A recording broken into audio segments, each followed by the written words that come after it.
Hello and welcome to the Six L's podcast. My name is Mike Nicholson from Six L's. Today I'm going to be speaking to Suzanna Chaplin from esbconnect. But before we do that, can I please just say a big thank you to the team at Lumen Research who sponsor this podcast. For those that don't know, Lumen Research are an eye tracking technology company that helping brands to plan, buy, optimize and measure media and creative investment towards real human attention. So thanks to the team at Lumen. And Suze, welcome to the podcast. How are you? Not too bad. Thanks for having me on. Absolute pleasure. We tried to do this kind of off the cuff at Madfest Upnorth, but it was really loud and it probably didn't work so well. So it's nice to be in a nice quiet room and have a proper conversation with you this time because it was quite literally mad. Yeah. So how you been? You good? Yeah, not too bad. Surviving. Yeah, surviving. Busy? Busy and loving the now hot weather. Yeah, it probably won't be by the time this goes out, sadly, but it's been beautiful, isn't it? It'll be raining again, let's face it, it's the UK. So just to kick us off, could you give us a little bit of a potted history to your career? Because I noticed that you studied law at university and you now run an audience advertising company. So that's quite a jump. So if you could maybe tell us how all of that came about. Yeah, so when I was younger, I always wanted to do criminal law. That was my thing. Be a barrister, strangely, which most people find weird to say, work on defence, not prosecution side. And that's what I was set on going into. So I actually did my law degree at Manchester. And as you standardly did back then, was like, I'm going to go travelling for like 6 months. So took 6 months work. Well, no, actually probably around a year in advertising. And actually just was like, oh, this is really fun. Like, oh, I really like it. Like, it's really nice industry. Everyone's really friendly. You got to do lots of like cool things back then. Like, I went to Michelin star restaurants and things like that. And as like a 21-year-old, you're like, this is amazing. And it was in the performance space. Beans on toast at McDonald's. Definitely. And I think it was just at the time, like the affiliate industry was coming up. So it was like, think back in the day, and now it doesn't sound like, voucher codes, but my voucher codes had just launched, sold for, I think at that point, like it was multi-million pounds a deal. And he was, a guy in his bedroom that had done that. So it's just a really exciting industry. So basically went traveling, was meant to come back and do a master's at UCL in international law and decided against it, decided, no, I'll go into marketing, basically advertising. So started on the affiliate side and that actually gave me a really good grounding. I think that's something I brought through my whole career because people have a view of what the affiliate space is. But the one thing it really does ground you in is the fact that your work on media or however someone's spending with you has to generate a return for them. And I think that's what I've taken through and everything I've done has been like, how do I make sure whatever we're delivering a client actually adds value and returns something back to them? And that's been really important to me. And it also allowed me to work with lots of brands instead of just one brand. So you start to see like, okay, this is important in this vertical, not so in that vertical, but then also how you can cross-pollinate. Like I often take examples, I'm like, no, I know this is not in your vertical, this is like life insurance, but you can apply it over here in retail. And that's been quite useful. But I guess how I came about starting then ESB was we saw like a massive gap in the market where back when I started ESB, you were starting to see the massive rise of the programmatic platforms, so platforms like MediaMath and like real-time business and transparency of purchase, audience, etc. And we're like, email as an acquisition channel is often seen as being really murky, especially back then. Huge in America, was quite big in the UK, but it was really murky. It was one, hard to buy. You never knew what you were buying. You never knew if it was active or properly opted in data. And we were like, how do you create a platform that would bring transparency and basically mimic what you can do on display, but on email? And that's where ESB came from. And it was about building a programmatic platform for email. And essentially, we built that platform, made it self-serve, realised no one wanted a self-serve platform, but the product worked and has stayed. So that helped. ESB came about. I actually started it with my dad. I'm not technical. I probably got more technical over the years, but I know a techie. Started it with my dad never go into business with family would be my recommendation. We parted ways. My business partner's my wife. Oh so, no, I know. yeah. It's like, I actually think hats off to you because that's even harder. Yeah. My other half runs a business, and I know he's like, I could never work for you. We would be divorced in like one day. Like I hear him on the phone to some of the guys in his team, and I'm like, yeah, we wouldn't work together. That wouldn't work for me. Yeah. So hats off to you. So yeah, like that's how that came about. But then 2018 onwards, kind of been on went separate ways with him, but then carried on growing the business, and here we are today. Cool. So how do you what's your elevator pitch for ESP? What is it that you do? Who do you do it with, and how do you do it? So essentially, we have a community of about 17 million consumers in the UK, and it's an email community, and we allow brands to acquire new customers through that database. And that's either amplifying out what they do successfully on their CRM, so mirroring what they have on their CRM to a new audience, so email as an acquisition channel, or taking that data and creating cross-channel journeys so that they can reach them on display, social, retarget via email, and even go offline to postal. But it's all around acquisition and either growing their database or driving them more sales. Okay. And when we met at Upnorth, you said something I thought was quite interesting, and you were talking about an email being a good brand building channel, and I think that's really interesting for a few reasons. One, that I'd just never thought of it as that. I'd always thought of it as direct response. You know, the emails that we all get, you're thinking somebody's trying to get you to buy something right now, right? But there's no reason why it couldn't be a brand channel. And I had a chat with Nick Ashley from Tesco on the show, talked about retail media, and also Dean Harris from Co-op about retail media.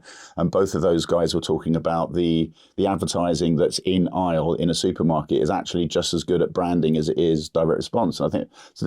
There's you get a sort of pigeonholes a certain channel or a thing, and you think, well, that's that. We do that with that channel, but actually, it's quite interesting. So how do brands use email as a branding channel? How does that work? Well, so I think firstly, in a way, like the whole, you're so right, everyone thinks pigeonholes channels. And I think with the rise of AI and how the internet's going to change and how people shop on the internet's going to change, I think means that we have to rethink how we use any channel, because, you know, display advertising, is that going to be the best thing for branding if, you know, an agent's on the site? So I think that's one thing, is like every pre-made bias we have on a channel, we have to rethink anyway in this day and age. But I think the one important thing about email is, one, it's sticky. So unlike, say, social, that if you send an email, it stays in someone's inbox unless they delete it, obviously, but they can go back to it. So it's not scrolling through. And two, you own that space. It's everything in that email is yours, and you can communicate with them however you like in that space. And that makes it really, really powerful, especially as it's quite a long space. So I think it's there's a few elements of it. It's like, firstly, when you go into someone's inbox, you get the from line and the subject line. And so even if someone chooses to ignore or delete your email, they're actively making a decision. They're going into their inbox on that day and seeing, say, Tesco's, you know, Hershey chocolate 25% off. They're seeing those two things. So that's an element of brand awareness. But then once you're into the actual email, you've got so much room to do really cool things. And whether that's storytelling, you know, high impact, like video-ish, they're like high impact GIFs, which look like video in there. Or you can create interactive games within the email, or maybe it's just storytelling in the email and really building out your value. You actually have a lot of space to do that, and it garners a lot of attention. I think that's what's overlooked. And I think email actually made a rod for its own back in being seen as this direct response and transactional channel. One, for two reasons. It is good at conversion, don't get me wrong, like versus like other channels, email will always be a good converting channel. So that's why people use it for direct response. On the flip side, it's a cheap channel in the sense of, once you built up your own email database as a brand, you can send to that with only a relatively low cost. You're paying for, obviously, the sending technology, but the cost of sending emails now is relatively low. So when a brand is like looking at their revenue at the end of the month and being like, oh God, we're a little bit short, send out loads of emails, blast a transaction message. I think that's why often you're like, as a consumer, you're like, well, I only get transaction. And people forget the long tail brand building it can do, and actually should probably be used more for, especially as we now go into this new AI era. And you've got to do more to engage your consumers, because in a way the playing field's going to be leveled in technology in a way. So then how you engage and grow and nurture your customers are even more important, and like storytelling to them.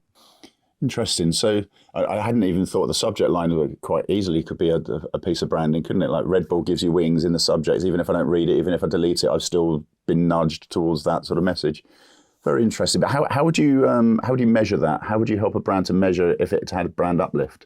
Oh, so this is something we really want to have a look into, because at the moment, like, email is so old school in its measurement. So you essentially have like delivery and like rates, bounce rates and things like that. You have open rate and click-through rate, and then conversion on a site. Problem is, open rates now are completely flawed statistic for like lots of different reasons, but it's the only thing that anyone can cling to because there's nothing else at the moment. Like click-through rate on display. It's like, we'll just measure it because it's ubiquitous. Yeah. And so we're really keen to do an attention study actually or look at brand uplift. We do a bit around attribution where we look at, if we send an email to a group of users who then go on to convert, and you match that back to who was delivered the email, who opened the email, who clicked the email, and then you can do some kind of influence score around it. But really, we do want to get to the point where there are attention metrics within. Are they sponsored with Lumen Research sponsor this? We should put you in touch, shouldn't we? Yeah, definitely.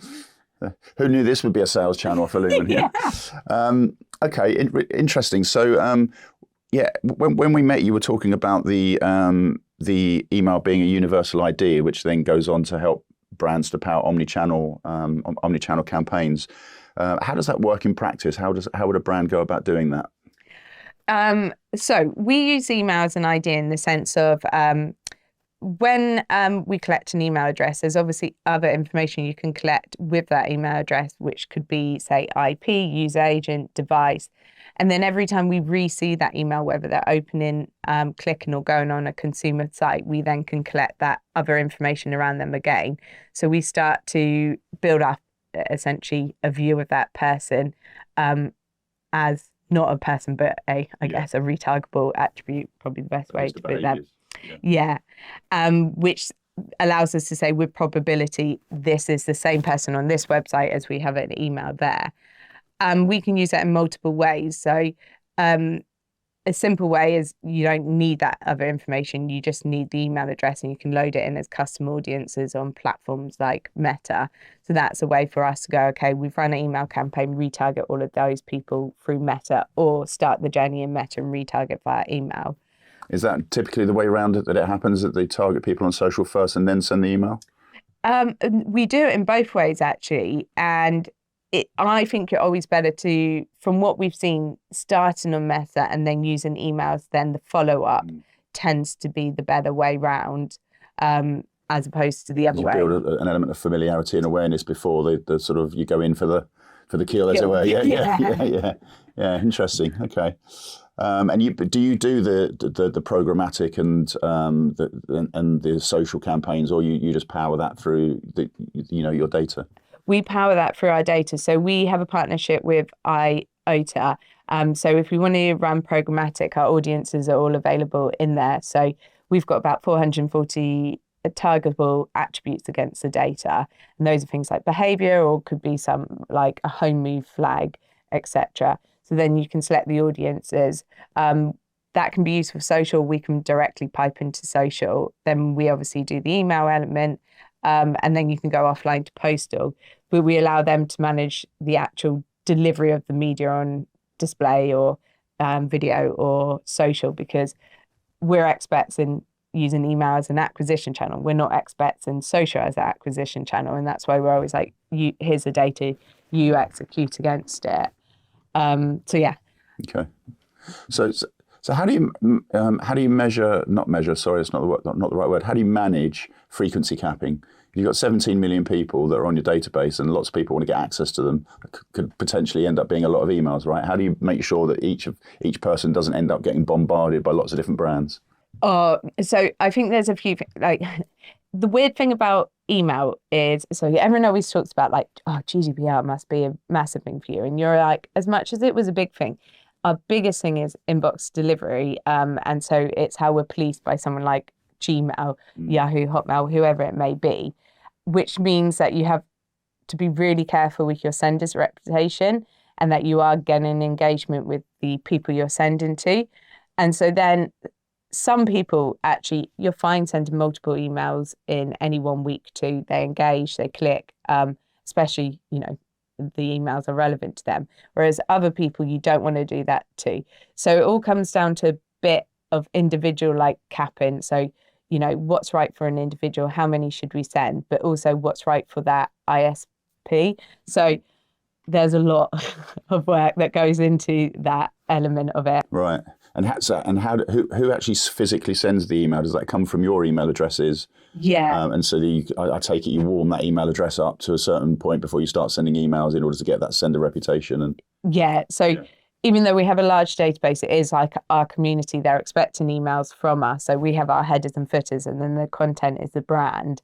So it's very much like an acquisition. And then if they go on, subscribe or make us out. So they subscribe to esbconnect. They say, yes, we're happy to receive information from you and your partners, essentially. Yeah, so we have a brand called Upnorth, which essentially is like, we're going to send you great offers from brands big and small, ones you're yet to discover to ones you know, and then they sign up to that. They have a view of the emails we send, we take them through a welcome journey, and then we work with brands to kind of leverage that community. Okay.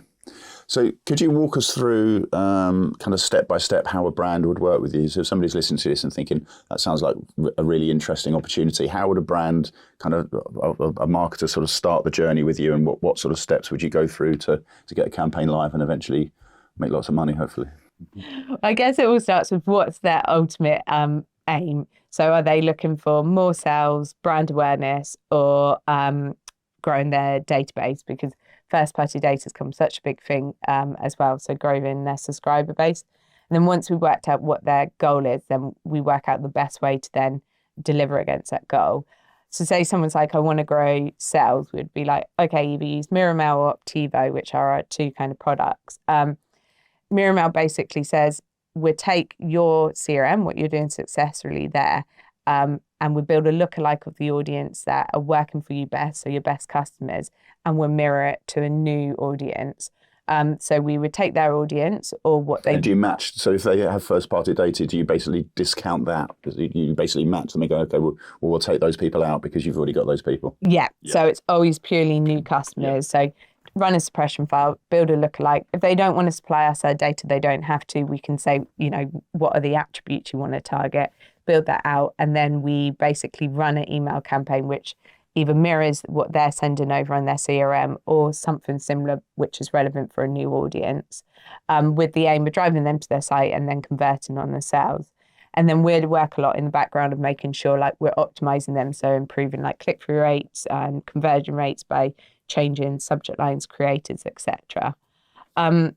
Or the other way we can work is by building up a first-party database for them. So similar to like running an email campaign, but the aim is to get them to subscribe to the database. So it might be like working with, let's stick with Tesco's, like when you're shopping paid for a year, we drive them to a landing page, they opt in, we trigger like a series of emails to go out to encourage them towards their first sale, and then we push them into their CRM, and hopefully they can nurture and get a good long-term return on them. Okay.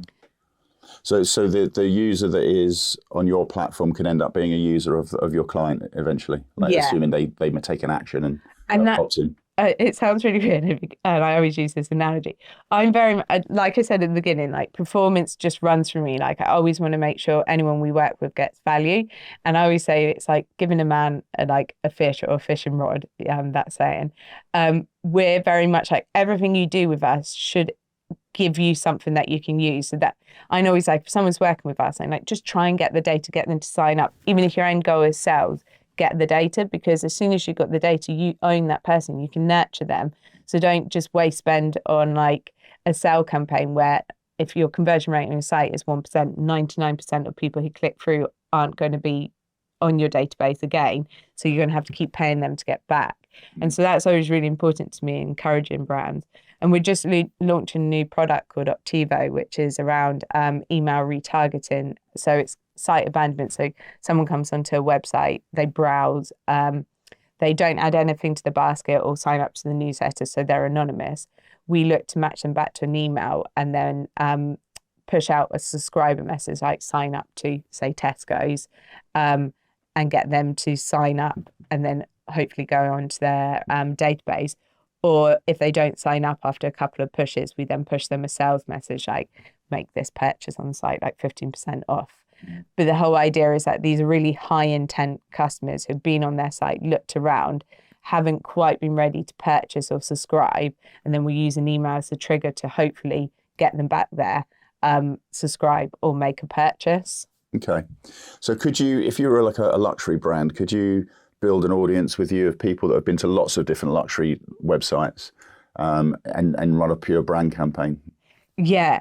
So that's, if you think about it, a lot of really useful purchase intent has been locked in the inbox. So we get to see a lot what people actually do, like the emails they're interacting with within their inbox, what they're clicking on, what they then go on to purchase. And we basically surface that information to allow other brands to use it. So we can then profile based on like this individual, like Suzanna Chaplin spends a lot of time clicking and engaging and then going on to transact on luxury brands. And so we can build that as a targetable segment. Okay. And have you done any of those yet where it's like pure brand, there's no action whatsoever, it's just literally a brand campaign just to sort of build awareness or familiarity? Oh, yeah. And it's probably the least one we do because of the fact that email is often, yeah. And then it's also the funny thing, even in my head, when I like, email's such a great brand, and you see these high impact ones where the purpose is not for clicks or purchasing, you're like, oh, the click-through rate was low in that. And then you're like, yes, because that was the purpose of the email. And if you think, so I think they run into two categories. It's ones that do visually really nice ones where you are kind of using, especially when you can use like a high impact gift, which looks like a video, or there's a really content heavy emails, which are, I guess, more akin to what you were seeing in the publishing world, where there's a lot of information within the email and not necessarily a call to action. And you see it a lot also in the finance world. So those, it's kind of like old school looking emails versus really nice emails, and both work depending on what your audience is and what you're trying to achieve out of it. Yeah, it would be quite good for driving towards content, I would have thought. So if you're a brand that creates content in order to sort of deepen a relationship with a consumer when they're not in market for what you're buying, so that they think about you when you do, you could create content on your website and then use email to drive towards that, right? Yeah. Because then, as well, from I'm just thinking sample size of one. But if I receive an email saying, "Do you want to see an interview with Mo Salah?" then I'll probably want to watch that. And if it was a Nike branded video, then the brand's sort of secondary. I don't feel like I'm being sold to. I feel like I'm being given some content that I might be interested in. 100%. And I think this is where people should think about email as being a way to reuse what they do elsewhere. So whether it's like a YouTube video that they can then, pop into the email and be like, click through, here's a short snippet, or you can click through to see the full one.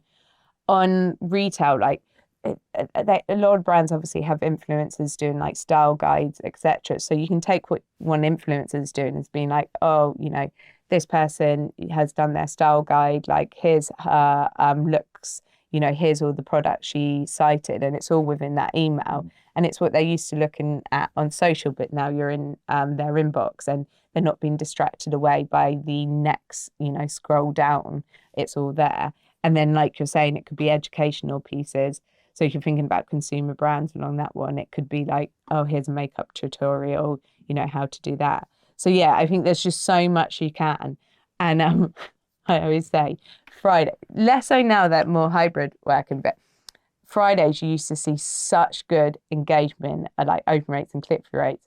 And I think it was because you wouldn't ever get in trouble in the office if you were sat on your emails. A lot of people work from home on a Friday as well, maybe. Yeah. Whereas obviously if you're browsing social at work, people would be like, Got some oh, questions. yeah. Whereas you're sat in email. So you used to, like, not so much now with that people working at home on a Friday, but you used to see these huge engagement rates. And I used to always say to brands, if you want to get like brand awareness, send on a Friday, because this is where you're going to get the most eyes and the dwell time on the email. If you want high conversions, maybe look at a Sunday night, Monday to Tuesday, where you'll get the conversions. Really interesting. So just to finish us off, could you maybe give us a case study that you're able to share, just to sort of bring the whole thing to life on how a particular brand might have used ESB? One that I know how to share. No, you just got me. Sorry, I put you on the spot. I mean, Yeah. If you can't think of one off the top of your head, it doesn't matter. But I just think it might be a nice way to think about, or make one up then in terms of how a brand should not make one up. That sounded wrong. So that's not the right. I didn't mean that. What I meant is, this would be the ideal way a brand could use your platform. Well, I'll give you a few different examples. So we've worked with, say, HelloFresh for a number of years now, and they're obviously trying to grow people to take the box out for the first time. So new subscribers, they've gone from being a relatively unknown brand to probably the most dominant in that subscription food box space. So we've worked with them on like, what is the right promotion to run? And you're kind of looking at it from 2 points of view. Like, we want people to sign up and take that first box, but we actually want them to return a good long-term investment for them. So how do you get, one, the right audience that will sign up, the right audience that will sign up and then stay with them, and how do you make sure of the quality of the data basically from that? So when we're working with them, we're looking at like, one, what's the right promotion to send? So we'll try out different ones, which might be, like 50% off your first box or 25% off each box. And then we can A/B test that and see, okay, which one's getting the highest conversion rate to the first box, but then also let's look at the long tail data and see which one then in the long term is converting the best for you. Then we're thinking about the content in that email. So do they always want to be a discount focused brand, or do you want to speak to the context of that? So then it's looking at the creatives and being like, okay, each different audience might have a different reason for taking out HelloFresh. So family audience probably wants meals that the whole family will enjoy, that are relatively quick to do and are low cost. Does that even exist? Dinner time's a nightmare in our house. Everyone wants something different. Yeah. Oh, at nursery, apparently they eat everything, come home and suddenly the fussiest people in the world. Yeah. And then obviously a slightly single, double income, caring about nutrition, again, wants speed. So then it's like, how do we create the right subject lines, images in the creative that speak to those two audience, but obviously deliver against those goals? And that's what we're basically working to. So we'll create the audience. We'll then look at being like, what's the right promotions for those audience and what's the right creative and content to speak to those audience. We then run that, and then we look at like what the conversions off the back of that, and then tweak and change so that we can build a long-term relationship. And I think we've been working with HelloFresh probably for 4 years now, and consistently kind of growing with them. Amazing. Great case study, even though I put you on the spot. Thank you very much. Yeah. Thank you so much for being on the podcast. Really interesting business, and it was lovely talking to you. Yeah, thanks for having me. Welcome.